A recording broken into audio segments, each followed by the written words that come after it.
Hello friends, आज हम पढ़ेंगे हिस्ट्री का बहुत ही important chapter modern history. Modern history में सबसे पहले हम स्टार्ट करते हैं। मॉडर्न हिस्ट्री का जो सबसे इम्पोर्टेंट चैप्टर है वो है Indian national Congress. Indian national Congress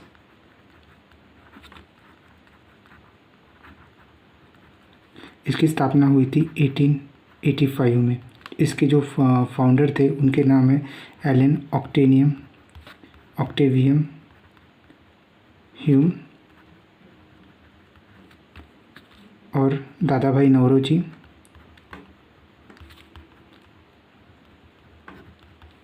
और तीसरे फाउंडर थे दिनशा एडुजी वाचा। दिनशा एडुजी वाचा जो इसकी जो फाउंडेशन हुआ था वो हुआ था बॉम्बे में, और इसके पहले प्रेसिडेंट थे WC बैनर्जी, वोमेश चंद्र बैनर्जी। ठीक है, तो इसमें सेकंड आता है जो 1905 में बंगाल का पार्टीशन हुआ था। तो 1905 में बंगाल का पार्टीशन हुआ था। उस समय ये किया था लॉर्ड कर्जन ने। उस समय इंडिया के लॉर्ड थे लॉर्ड कर्जन, गवर्नर जनरल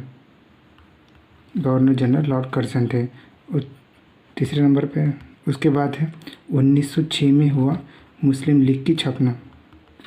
मुस्लिम लीग की स्थापना हुई 1906 में। ये की थी आगा खान ने। उसके फाउंडिंग मेंबर थे आगा खान एंड सलीमुल्लाह खान। 1907 में हुआ था सूरत स्प्लिट।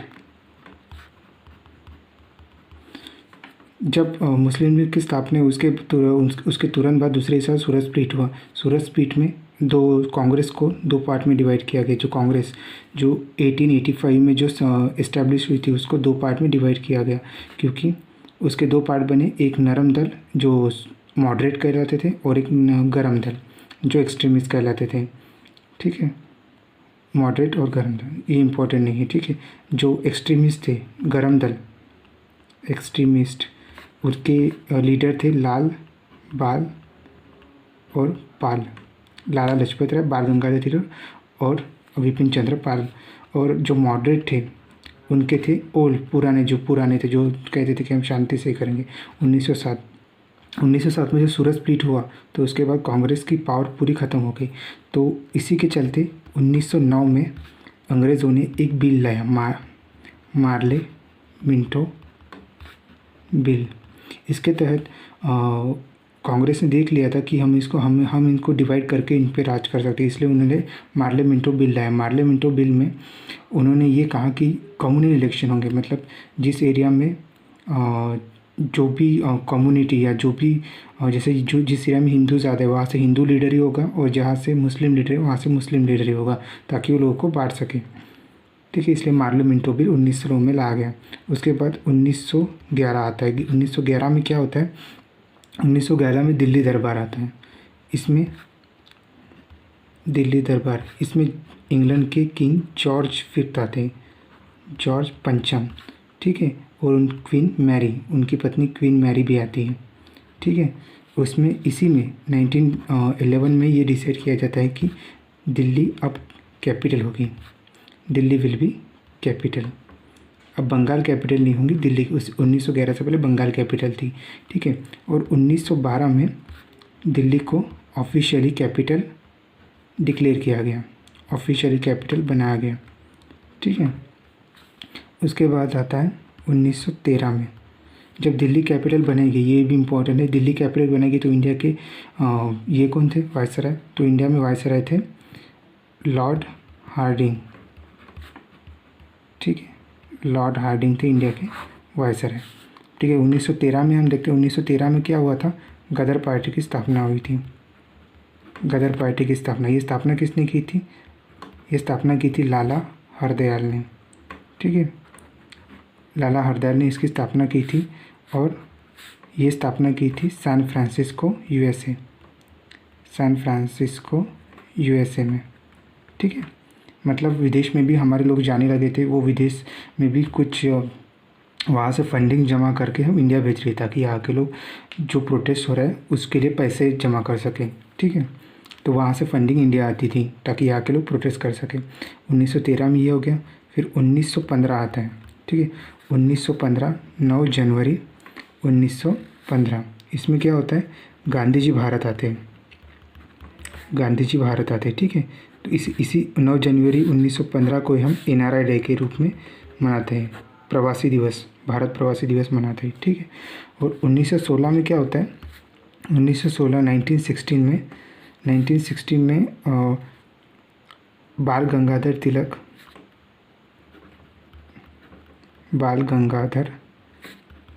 तिलक होम रूल मूवमेंट स्टार्ट करते हैं। ये बहुत इंपॉर्टेंट क्वेश्चन है, होम रूल मूवमेंट किसने स्टार्ट की थी, कब स्टार्ट की थी। ये बाल गंगाधर तिलक के द्वारा 1916 में स्टार्ट कर, इसी साल वो 2 न्यूज़पेपर भी स्टार्ट करते हैं, ठीक है। न्यूज़पेपर कौन से, एक का नाम होता है मराठा और एक का नाम होता है केसरी। और इन्हीं के साथ होम रूल मूवमेंट में एक और व्यक्ति जुड़ा होता है, उसका नाम रहता है एनी बेसेंट, ठीक है। एनी बेसेंट भी इनके साथ जुड़ी होती है और वो भी 2 न्यूज़पेपर की लॉन्च करती है इंग्लिश में। एक का नाम होता है कॉमन और दूसरे का नाम होता है न्यू इंडिया, ठीक है। और उसके बाद था 1917 में। 1917 में क्या होता है, गांधी जी अपना पहला सत्याग्रह करते हैं, उसका नाम रहता है चंपारण सत्याग्रह। चंपारण सत्याग्रह ये गांधी जी का फर्स्ट सत्याग्रह है, ठीक है। 1918 में गांधी जी अपना दूसरा सत्याग्रह करते हैं, जिसे कहा गया है इलाहाबाद मिल सत्याग्रह का कहा गया है, ठीक है, इलाहाबाद मिल मूवमेंट, ठीक है। ये गांधी जी का दूसरा सत्याग्रह होता है। इस सत्याग्रह, इस मूवमेंट में first time Gandhi ji hunger strike as a weapon use करते हैं, ठीक है।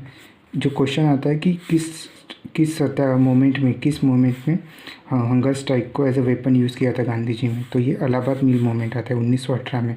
1918 के बाद 1919, ठीक है। तो ये 13 अप्रैल 1919 में एक इंसिडेंट हो जाता है, उसका नाम है जालियांवाला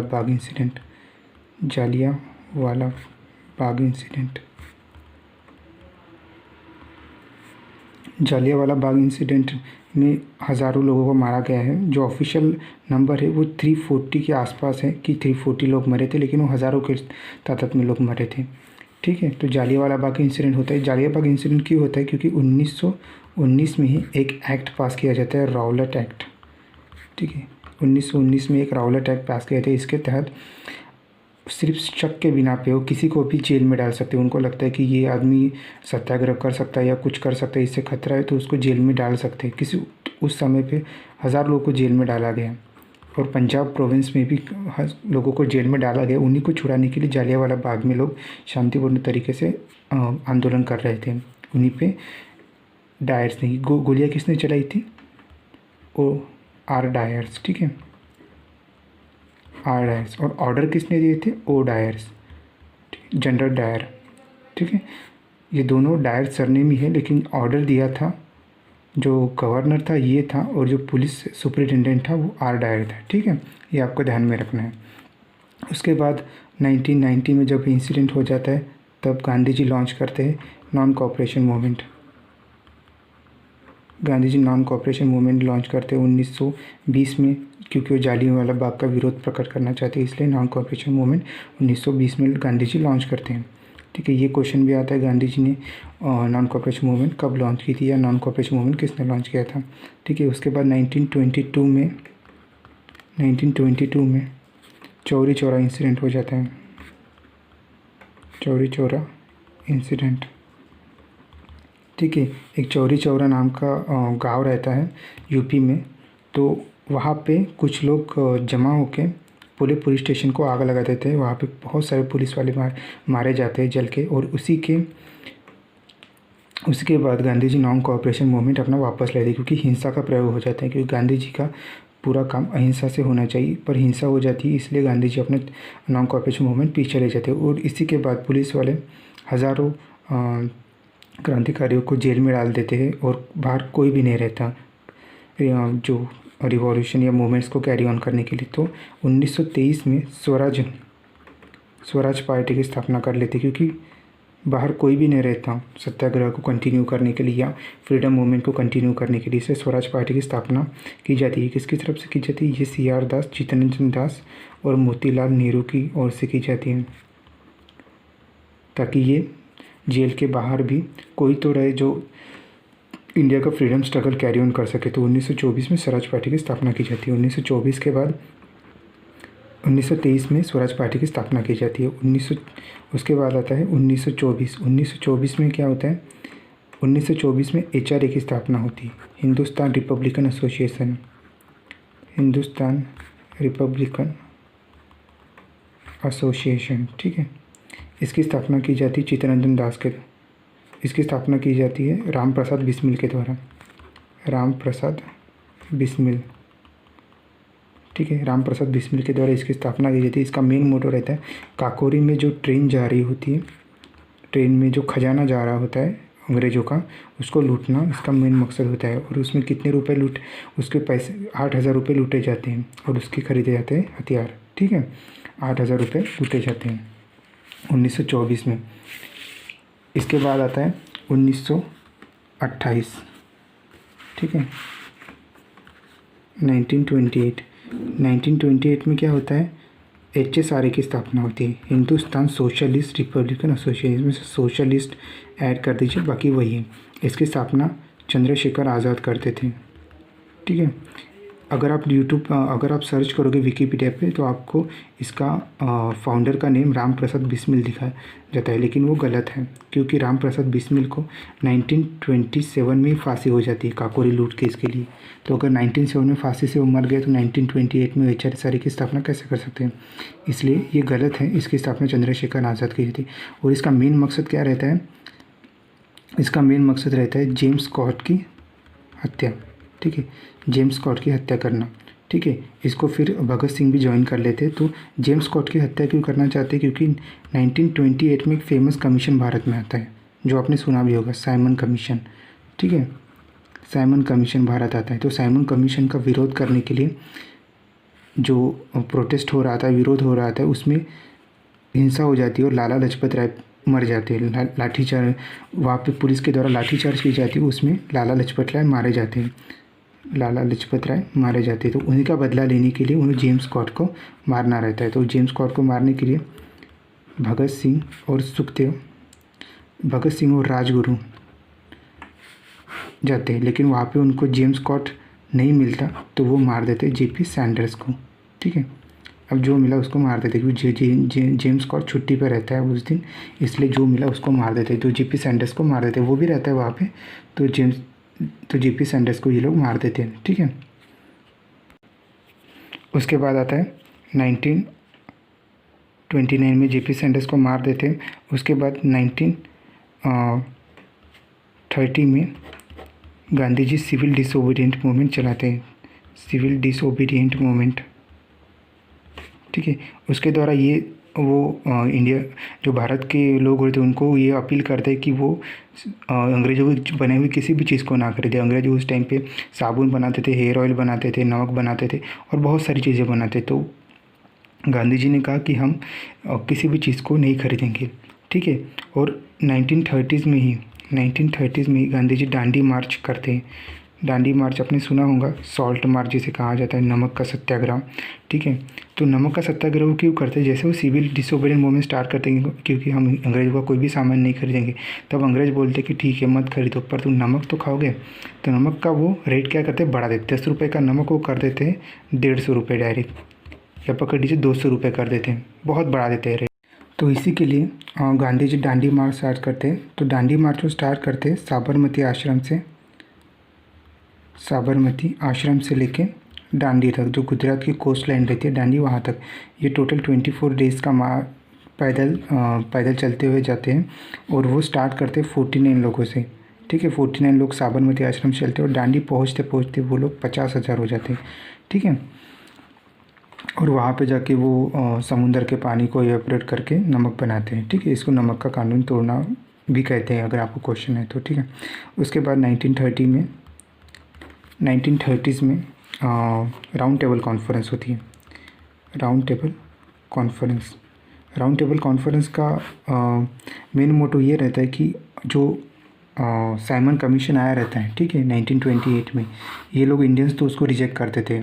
साइमन कमीशन क्यों आया रहता है? ताकि वो कॉन्स्टिट्यूशन रिफॉर्म्स ला सके, इंडिया में आके सर्वे कर सके कि यहाँ के लोग कैसे, लोगों को क्या चाहिए, कॉन्स्टिट्यूशन में क्या डालना चाहिए, तो इसके लिए वो आए रहते। तो राउंड टेबल कॉन्फ्रेंस में वो कहते कि ठीक है, कॉन्स्टिट्यूशन आपके हिसाब से बनेगा, इसलिए राउंड टेबल कॉन्फ्रेंस होती है, जिसको कांग्रेस पूरी तरह से बॉयकॉट करती है। यहाँ पे कांग्रेस नहीं जाती, यहाँ पे जाते BR अम्बेडकर और मोहम्मद अली जिन्ना इसको अटेंड करते हैं, ठीक है। 1931 में जाके फिर मनाने के बाद राउंड टेबल कॉन्फ्रेंस में कांग्रेस आ जाती है, लेकिन BR अम्बेडकर भी आते और मोहम्मद अली जिन्ना भी आते हैं, ठीक है, मोहम्मद अली जिन्ना भी आते हैं। तो BR अम्बेडकर दलितों के लिए सेपरेट इलेक्टोरल वोट की मांग करते हैं, लेकिन कांग्रेस, गांधी जी इसके लिए नहीं बोलते हैं। तो गांधी जी वहाँ से नाराज़ होकर चले जाते हैं, लेकिन डिमांड करते बाबा साहेब अम्बेडकर की, BR अम्बेडकर डिमांड करते सेपरेट इलेक्टोरल वोट के लिए, और ब्रिटिश जो रहते उसके लिए हाँ बोलते थे, ठीक है बोलते थे, हम आपको सेपरेट इलेक्टोरल वोट दे देंगे, ठीक है। और इससे नाराज़ होकर गांधी जी चले जाते हैं वहाँ से। 1932 में फिर से Congress round table conference, third round table conference को, ये 31 में सेकंड और ये फर्स्ट, ठीक है, थर्ड राउंड टेबल कॉन्फ्रेंस को कांग्रेस फिर से बाइकआउट करती थी। इसे BR अम्बेडकर इसे ज्वाइन करते हैं, ठीक है, BR अम्बेडकर इसे ज्वाइन करते हैं। फिर और ब्रिटिशर्स उनको पहले से ही इलेक्टोरल वोट के लिए बोल चुके रहते हैं कि आपको सेपरेट इलेक्टोरल वोट देंगे, लेकिन 1932 में पूना पैक्ट होता है।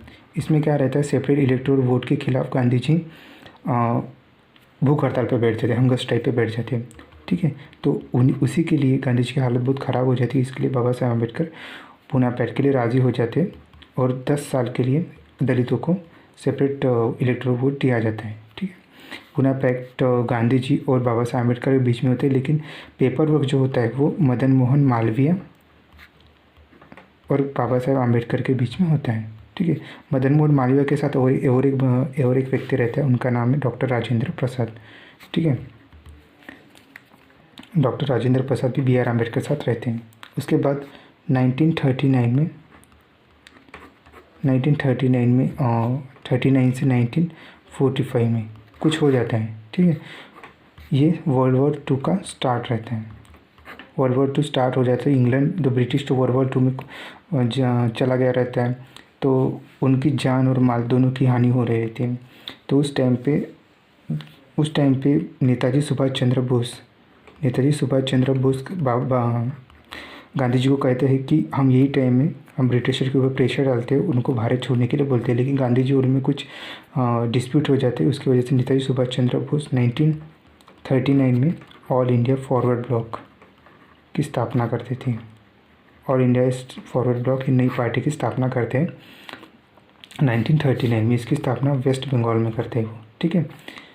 और इसी के बाद 1943 में आज़ाद हिंद फौज की स्थापना की जाती है। ये स्थापना रास बिहारी बोस के द्वारा की जाती है। इसकी स्थापना की जाती है सिंगापुर में। ये भी क्वेश्चन आता है, आज़ाद हिंद फौज की स्थापना किसने की थी? रास बिहारी बोस ने की थी, सिंगापुर में की थी। और 1943 में फिर इसे नेताजी सुभाष चंद्र बोस भी ज्वाइन कर लेते हैं। और 1943 में वो रानी लक्ष्मीबाई रेजिमेंट की स्थापना करते हैं। रानी लक्ष्मीबाई रेजिमेंट की 1943 में।